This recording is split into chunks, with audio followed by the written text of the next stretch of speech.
ಡಾಕ್ಟರ್ಸ್ಗಳ ಬಾಯಲ್ಲಿ god has chosen ಅಂತ ಬಂದಾಗ the next curiosity that comes in is that ಒಂದು ಕಡೆ ಸೈನ್ಸು, ಇನ್ನೊಂದು ಕಡೆ ಸಮಥಿಂಗ್ ಅದೃಷ್ಟ, ಕಣ್ಣು ಕಾಣಿಸ್ದೇ ಇರೋವಂಥ ಒಂದು ಪವರ್. ಒಬ್ಬೊಬ್ಬರು ಒಂದೊಂದು ಥರ ಪ್ರಶ್ನಿಸ್ತಾರೆ, ಒಬ್ಬೊಬ್ಬರು ಬ್ಲೈಂಡಾಗಿ ನಂಬ್ತಾರೆ. ಆ್ಯಸ್ ಅ ಡಾಕ್ಟರ್ ನಿಮ್ಮ ರಿಲೇಷನ್ಶಿಪ್ ವಿತ್ ಗಾಡ್ ಹೇಗಿದೆ? ಎಷ್ಟೊಂದು ಜನಕ್ಕೆ ನೀವೇ ಗಾಡು, ಆದರೆ ನಿಮ್ಮ ಗಾಡು ಯಾರು, ಏನು ನಂಬ್ತೀರಾ? I always tell my patients, I'm one who has surrendered to God. ಹ್ಞೂ And what I tell them is, ನನ್ನ ಹಿಂದ್ಗಡೆ I have all the God's photograph. I tell my patient, ಮುಂದ್ಗಡೆ patient ಕೂತಿರ್ತಾರೆ. I said, I'm between him and you. ಆಹಾ, ಪೋಸ್ಟ್ಮ್ಯಾನಾ?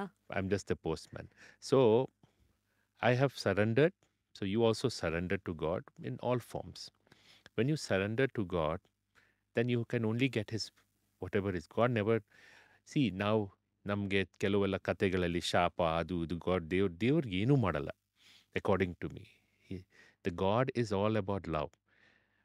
ನಾವು ಅದನ್ನು ಕಥೆಯಲ್ಲಿ ಬೇರೆ ಬೇರೆ ಥರ ಏನೇನೋ ಮಾಡ್ಕೊಂಡಿರ್ತೀವಿ. God never does anything harm. So I keep telling them that if things has to go well, so I am just the medium between him and you. And I am through that medium it passes. ದೇವರೇ ನಿಮಗೆ magic ಮಾಡಿ ಹಿಂಗೆ ಒಂದು tablet ಕೊಡಲಿಕ್ಕಾಗಲ್ಲ, ಅಥವಾ ನಿನ್ನ ಗುಣ ಮಾಡಿಸ್ಲಿಕ್ಕಾಗಲ್ಲ. I have to do it. And whatever I had to do it, it is him who is guiding me to do it. ಈಗ I have a different role as a scientist. Being a doctor, I did my PhD also. ಹೌದು, So PhD, ನೆದರ್ಲೆಂಡ್ಸಲ್ಲಿ. Netherlands. The reason I did my PhD is I wanted to bring incurable diseases get treatment ತರಬೇಕಂತ. For example, ನಮ್ಮಲ್ಲಿ the biggest reason why a lot of patients come is blindness. ಮಕ್ಕಳಲ್ಲಿ people who lose blind because of various other reasons. ಅವ್ರಿಗೆ if you just tell a child at 18 years, 16 years, ಅಥವಾ ಹುಟ್ಟಿದಾಗಲೇ ನಿಮ್ಮ ಮಗು in life long ಕಾಣಲ್ಲ ಅಂದರೆ, imagine what will go through their parents. ಅದಕ್ಕೆ the whole idea of research, ನೀವು ಓದ್ದಾಗ ಹೇಳಿದ್ರಿ ಟ್ರಾನ್ಸ್ಲೇಷನ್ ಅಂದರೆ ನಾವು ಏನು ನಮ್ಮ ರಿಸರ್ಚಲ್ಲಿ ನಾವು ಕಂಡುಹಿಡಿತೀವೋ ಅದನ್ನು ನಾವು ಆದಷ್ಟು ಟ್ರಾನ್ಸ್ಲೇಟ್ ಮಾಡಬೇಕು ನಮ್ಮ ಪೇಷಂಟ್ಗೆ ಅಂತ. Research are of two kinds. One, you do a research and accept and publish ಜರ್ನಲ್ಸಲ್ಲಿ ಮಾಡಿದ್ಮೇಲೆ ದೆನ್ ಯು ಫೊಗೆಟ್ ಅಬೌಟ್ ಯಾರೋ ಒಬ್ಬ ಹುಡುಕ್ಬಿಟ್ಟು ಅದನ್ನು ಏನೋ ಒಂದು ಟ್ಯಾಬ್ಲೆಟ್ ಕಂಡುಹಿಡಿಬಹುದು. That is one form of research. ನಮ್ಮ ರಿಸರ್ಚಲ್ಲಿ ನಾವೇ ಅದನ್ನು ವರ್ಕ್ ಮಾಡಿ, ನಾವೇ ಒಂದು ನ್ಯೂ ಮೆಡಿಸಿನ್ಸ್ ಆಗಲಿ, ನ್ಯೂ ಥೆರಪಿ ಕಂಡುಹಿಡಿದು, ನಾವೇ ಆ್ಯಸ್ ಅ ಡಾಕ್ಟರ್ಸ್ ಅದನ್ನು ಪೇಷಂಟಿಗೆ ತೊಗೊಂಡು ಹೋಗೋದು. ಹೌದು. ಅದಕ್ಕೆ ಟ್ರಾನ್ಸ್ಲೇಷನ್. ಅಲ್ಲಿ ಮಿಡಲ್ ಮ್ಯಾನ್ಗಳು ಇರೋದಿಲ್ಲ. ಅಥವಾ ಬೇರೆ ಯಾರ್ದನ್ನು ನೀವು ತಗೊಳ್ತಾರ, ಫಸ್ಟಿಂದ ಎಂಡ್ವರೆಗೂ ನೀವೇ ಎಲ್ಲ ಎಂಡ್ ಟು ಎಂಡ್ ಮಾಡಿ. ಅಂತ. ಫಾರ್ ಎಕ್ಸಾಂಪಲ್, ಈಗ one of the major causes of blindness ಇದೆ ಮಕ್ಕಳಲ್ಲಾಗಲಿ.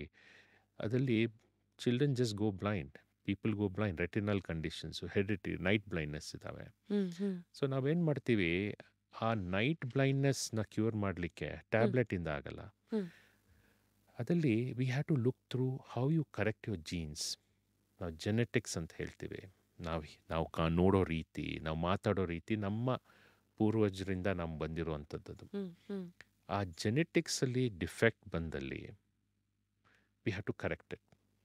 ಜೀನ್ ಥೆರಪಿ ಅನ್ನೋದು ವೇರಿಯಸ್ ಪಾರ್ಟ್ಸ್ ಆಫ್ ದಿ ವರ್ಲ್ಡಲ್ಲಿ ಇಟ್ಸ್ ಬೂಮಿಂಗ್ ಅಲ್ಲ, it's started. Stem cell, gene therapy ಅವು. ನಮ್ಮಲ್ಲಿ ಏನಂತೆ, ಇದೆಲ್ಲ ತುಂಬ ಕಾಸ್ಟ್ಲಿ ಇರುವಂಥ ಪ್ರೊಸೀಜರ್ಸ್. ಅವಾಗೇನಾಗುತ್ತೆ, we have to bring this at a very very cheap price to ಆ ಪಾಪ್ಯುಲೇಷನ್. ಈಗ ಒಂದು ಜೀನ್ ಥೆರಪಿ ಅಮೇರಿಕಾದಲ್ಲಿ ಒಂದು ಇಂಜೆಕ್ಷನ್ ಬಂದಿದೆ ಬ್ಲೈಂಡ್ನೆಸ್ಗೆ, 9 ಕೋಟಿ. 9 ಕೋಟಿ ಇಂಜೆಕ್ಷನ್ಸು ಎಷ್ಟು ಜನ ಯೂಸ್ ಮಾಡ್ಬೋದು? ಕಾಮನ್ ಪೀಪಲಲ್ಲಿ 0. ಅದ್ರಲ್ಲಿ ಯೂಸ್ ಮಾಡೋರು ಯಾರು? ಈಗ ದೊಡ್ಡ ದೊಡ್ಡ ಮಿಡ್ಲ್ ಈಸ್ಟ್ ಕಂಟ್ರೀಸಲ್ಲಿ it's funded by the royalty kings. ನಮ್ಮಲ್ಲಿ ವಿ ಡೋಂಟ್ ಫಂಡ್. ನಾವು ಅದರಲ್ಲಿರೋ ಝೀರೋಸ್ ಹೊಡೆದಾಕ್ಬಿಡ್ಬೇಕು. We want to remove the zeros. ಅದು ನಮ್ಮ ಚೇರ್ಮನ್ ಅವ್ರ ಡ್ರೀಮ್ ಇತ್ತು. We are going to start in a years time the trials. ಅದು ಬಂದರೆ then I have my own lab. ನಿಮ್ಮ ಹೇಗೆ ಸ್ಟುಡಿಯೋ ಮಾಡ್ಕೊಂಡಿದ್ದೀರಿ, I have very very good scientist. with whom I work on a day-to-day basis. Wow. That is what Grow Lab is. Grow andre genes repair in workstation. So genetics agli, repair agli, we Hmm. do all these things and we all do it in-house.